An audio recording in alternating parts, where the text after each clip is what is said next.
boten saweg bobot lan mengidam manggali sam-sam. Sing lanang setunggaling tiyang pemburu menika nggih langsung tumuju ke sebuah wana ingkang estu wonten kathah sam-sam. Lajeng sing lanang ingkang sampun siap nyautan menika nggih bingung sampun meh sadinten nanging tetep boten manggihi setunggal sam-sam.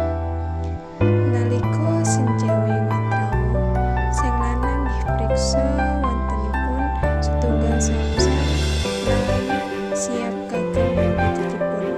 Di waktu ingkang sami rawuh setunggaling tiyang pengembara ingkang ningali sing lanang.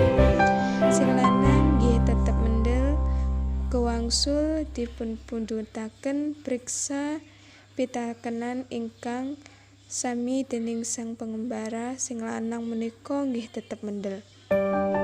Ngantos pungkasanipun sang pengembara menika nggih duka panjenenganipun nggih maiben sing lanang kasebat. Wedal menika sing wadon ingkang kuwatos badhe garwanipun tindak kuwutan lan priksa kedadosan menika. Dadak garwa nggih dados patung sang-sang. Sing wadon nggih muwun.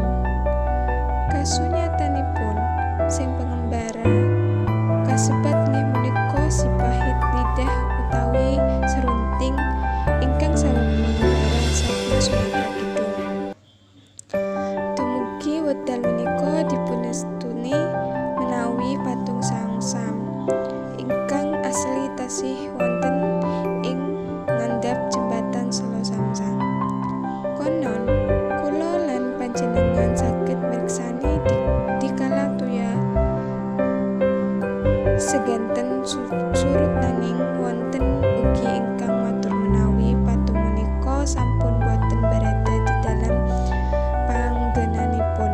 Saderengipun amargi terseret alun dipunestuni ugi di patung menika wonten terowongan wates ingkang menghubungkan Napen Selo Samsam ke bekas kediaman Gubernur Bangka Belitung ingkang merupakan papan banda karun lan papan persembunyian nalika penjajahan Walandi ingkang dipunjagi dening buaya petak.